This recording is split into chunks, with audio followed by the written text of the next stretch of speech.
ವೇದಿಕೆಯಲ್ಲಿ ಚಾಲೆಂಜ್ ಮಾಡಿ ಹೇಳಿದ್ದೆ ಒಬ್ಬರಿಗೆ, ಬೇಡ ಅವರು ನಮ್ಮ ಕೇಂದ್ರ ಸಚಿವರಿಗೆ ಚಾಲೆಂಜ್ ಮಾಡಿ ಹೇಳಿದ್ದೆ ಸರ್ ನಾನು.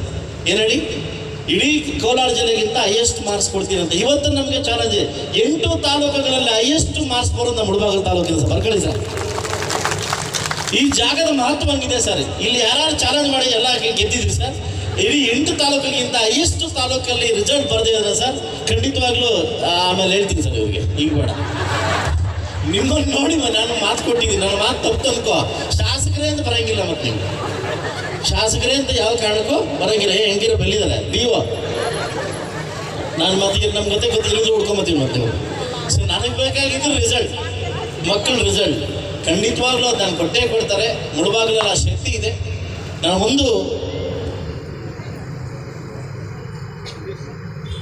ನಾನು ಎಲ್ಲರಲ್ಲಿ ಒಂದು ಕಳಕಳಿಯಾಗಿ ಒಂದು ಮನವಿ ಮಾಡ್ಕೊತೀನಿ.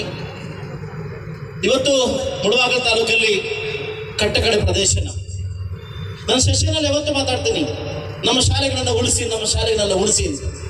86 ಶಾಲೆಗಳಲ್ಲಿ ಈ ಕಡೆ ಬಂದರೆ ನಮಗೆ ತಮಿಳುನಾಡು, ಈ ಕಡೆ ಬಂದರೆ ನಮಗೆ ಆಂಧ್ರ. 86 ಶಾಲೆಗಳು ನಾವು ಗಡಿ ಪ್ರದೇಶದಲ್ಲಿದ್ದೀವಿ. ಗಡಿ ಪ್ರದೇಶ ಇವತ್ತು ನಮ್ಮ ಸರ್ಕಾರ ಆದೇಶದ ಮೇರೆಗೆ ಆ 86 ಶಾಲೆಗಳು ಮುಚ್ಚುವಂಥ ಪರಿಸ್ಥಿತಿ ಬಂದಿದ್ದೀವಿ. ಬಹುಶಃ ಇವುಗಳನ್ನು ಹೋರಾಟ ಮಾಡ್ಕೋಬೇಕಂತಂದ್ರೆ ಆ ಭಗವಂತನೇ ಕಾಣಿಸ್ತದೆ. ಸೊ ಆ ಥರ ಪರಿಸ್ಥಿತಿಯಲ್ಲಿ ಸರ್, ಈ ಮುಳಬಾಗಿಲು ತಾಲೂಕಲ್ಲಿ ನಮ್ಮ ಶಿಕ್ಷಕರಿಗೆ ತುಂಬ ನಮಗೆ ಹಿಂಸೆ ಆಗ್ತದೆ ಸರ್. ಮೊನ್ನೆ ದಿವೇಶ್ ಅನ್ನೋ ಒಬ್ಬ ಶಿಕ್ಷೆಯನ್ನು ನಾವು ಕಳ್ಕೊಂಡಿದ್ದೀವಿ. ಈ ಮುಳಬಾಗಿಲು ತಾಲೂಕಲ್ಲಿ ಕ್ರೈಮ್ ಅನ್ನೋದು ಜಾಸ್ತಿ ಆಗ್ತಿದೆ ಸರ್. ನಾನೆಲ್ಲ ಶಿಕ್ಷಕರಲ್ಲಿ ಒಂದು ಮಾತು ಕೇಳ್ತೀನಿ ಸರ್, ನಿಮ್ಮನ್ನೊಂದು ಮಾತು ಕೇಳ್ತೀನಿ ನಾನು. ಈ ಮುಳಬಾಗಿಲು ತಾಲೂಕಲ್ಲಿ ಇರ್ತಕ್ಕಂಥ ನಾಗರಿಕರಲ್ಲಿ, ಟೌನಲ್ಲಿ ಇರ್ತಕ್ಕಂಥ ಎಲ್ಲರಿಗೂ ಒಂದು ಮಾತು ಕೇಳ್ತೀನಿ. 2 ಕೋಟಿ 3 ಕೋಟಿ ಮನೆ ಕಟ್ಟಿದ್ದೀರಿ, 25 ಸಾವಿರ ಕ್ಯಾಮ್ರಾ ಹಾಕಕ್ಕೇನು?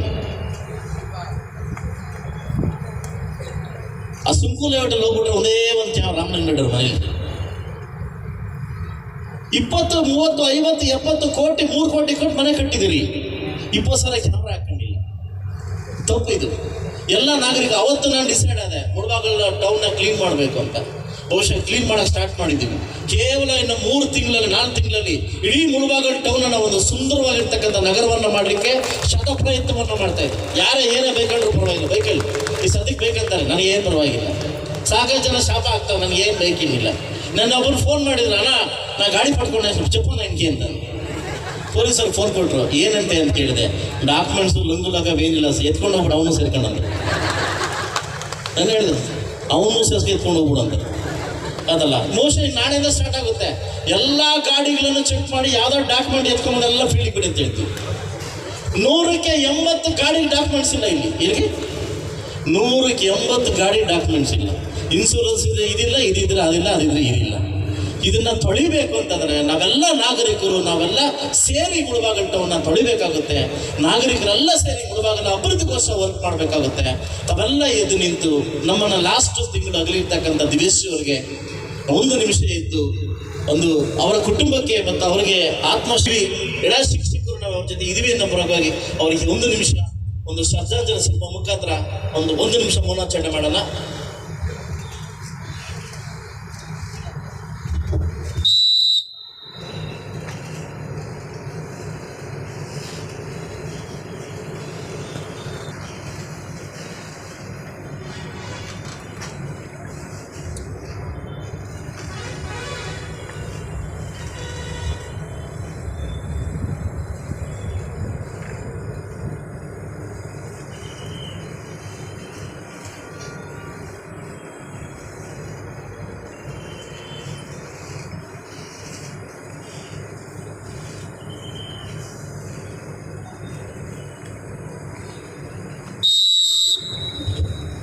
ಥ್ಯಾಂಕ್ ಯು ಅನ್ನೋದು ಜಾಸ್ತಿ ಆಗ್ತಿದೆ ಸರ್. ಎಲ್ಲಿಂದ ಬರ್ತಾ ಇದೆ, ಎಲ್ಲಿ ಹೋಗ್ತಾ ಇದೆ ಅನ್ನೋದು ಗೊತ್ತಾಗ್ತಲ್ಲ ಸರ್.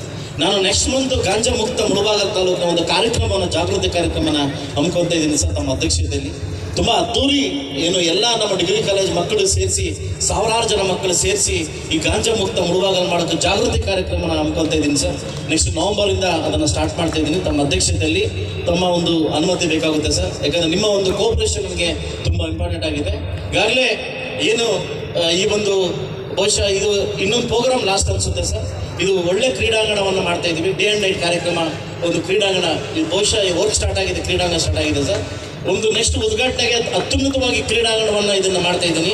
ಡೇ ಆ್ಯಂಡ್ ನೈಟ್ ಅಂದರೆ ನೀವೇನಬೇಕು ಒಳಾಂಗಣ ಕ್ರೀಡಾಂಗಣವನ್ನು ಮಾಡ್ತಾ ಇದ್ದೀನಿ ಸರ್. ವರ್ಕ್ ಸ್ಟಾರ್ಟ್ ಆಗಿದೆ. ಇನ್ನು 6 ತಿಂಗಳಲ್ಲಿ ಇದನ್ನು ಲೋಕಾರ್ಪಣೆ, ನೆಕ್ಸ್ಟ್ ವರ್ಷ ಒಳಗಡೆ ಲೋಕಾರ್ಪಣೆ ಮಾಡಲಿಕ್ಕೆ ಅವಕಾಶ ಮಾಡಿಕೊಡ್ತೀನಿ ಸರ್. ಈ ಒಂದು ಕಾರ್ಯಕ್ರಮನ ಇಷ್ಟು ಅದ್ದೂರಿಯಾಗಿ ಮಾಡಿಕೊಡ್ಲಿಕ್ಕೆ ಎಲ್ಲ ನಾನು ಶಿಕ್ಷಕರಿಂದ, ಎಲ್ಲ ಅಧ್ಯಕ್ಷರಿಗೂ, ಎಲ್ಲ ಸಂಘದ ಅಧ್ಯಕ್ಷರಿಗೂ ನೀವು ಸಪೋರ್ಟ್ ಮಾಡಿದ್ದಕ್ಕೆ ನಿಮಗೆ ಥ್ಯಾಂಕ್ಸ್ ಹೇಳ್ತಾ, ಸೊ ನಾನೊಂದು ಪೊಲೀಸ್ ಇಲಾಖೆಗೆ ಒಂದು ಥ್ಯಾಂಕ್ಸ್ ಹೇಳ್ತೀನಿ ಸರ್. ಏನೇ ಕಾರ್ಯಕ್ರಮ ಆದರೂ ಕೂಡ 48 ಗಂಟೆಗಳಲ್ಲಿ ಇವತ್ತು ಪೊಲೀಸ್ ಇಲಾಖೆ ಸ್ವಲ್ಪ ಚುರುಕಾಗಿದೆ ಸರ್. ಸೊ ಅದಕ್ಕೆ ನಾನು ಶ್ಲಾಘನೆಯನ್ನು ಪೊಲೀಸ್ ಇಲಾಖೆಗೆ ನಾನು ಮಾಡ್ತೀನಿ. ದಿವ್ಯಶ್ರೀ ಕೇಸಲ್ಲಿ ಕೂಡ 48 ಗಂಟೆಗಳ ಒಳಗಡೆ ಅವ್ರನ್ನ ಹಿಡಿದು ಅರೆಸ್ಟ್ ಮಾಡಿದ್ದಾರೆ ಸರ್. ಅದಕ್ಕೆ ನಾನು ಥ್ಯಾಂಕ್ಸ್ ಹೇಳ್ತೀನಿ. ಈಗಾಗಲೇ ನನ್ನ ಪೊಲೀಸ್ ಇಲಾಖೆ ಬೀದಿಗೆ ಇಳಿದಿದ್ದಾರೆ ಸರ್. ಇವತ್ತು ಎಲ್ಲ ಥರ ಇದನ್ನ ಕಟ್ಟುನಿಟ್ಟು ಸುವ್ಯವಸ್ಥೆಯನ್ನು ಮಾಡ್ತಾ ಇದ್ದೀವಿ ಸರ್. ಇದು ತುಂಬ ಸ್ಟಾರ್ಟಿಂಗಲ್ಲಿ ಸ್ವಲ್ಪ ಕಷ್ಟ ಆಗ್ತದೆ, ಸ್ವಲ್ಪ ಅಡ್ಜಸ್ಟ್ ಆದಮೇಲೆ ಅದನ್ನು ಕ್ರಮೇಣವಾಗಿ ಸರಿ ಹೋಗುತ್ತೆ. ತಮಗೆ ಗೊತ್ತಿರಲಿ, ನಾವು ಮನೆ ಒಂದು ಚೇಂಜ್ ಮಾಡಿದಾಗ, ಬಾಡಿಗೆ ಮನೆ ಚೇಂಜ್ ಮಾಡಿದಾಗ ಹೊಂದ್ಕೊಳ್ಳಿಕ್ಕೆ 6 ಮಂತ್ ಬೇಕಾಗುತ್ತೆ. ಹೀಗಾಗಿ ಒಂದು ಸಿಸ್ಟಮ್ನ ತರ್ತಾ ಇದೀವಿ ಅಂತಂದ್ಮೇಲೆ ಅದು ನಾವು ಹೊಂದ್ಕೊಳ್ಳಿಕ್ಕೆ ಸ್ವಲ್ಪ ದಿವಸ ಅಡ್ಜಸ್ಟ್ ಆಗುತ್ತೆ.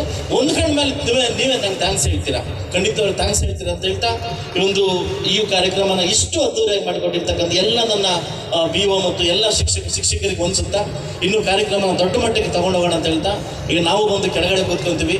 ಏನೋ ತುಂಬ ಒಂದು ಸಂಸ್ಕೃತ ಕಾರ್ಯಕ್ರಮನ ಆಚರಣೆ ಸ್ಟಾರ್ಟ್ ಆಗ್ತದೆ. ನಾನು ಕೂಡ DC ಅವ್ರು ಇನ್ನೂ ಒಂದು ಅರ್ಧ ಗಂಟೆ ಕೂತ್ಕೊಂಡು ನಿಮ್ಮ ಹತ್ರ ಸುರಿದಂತು ತಾವೆಲ್ಲರಿಗೂ ಅಡುಗೆ ಮಾಡಿಸಿದ್ದೀವಿ ಸರ್.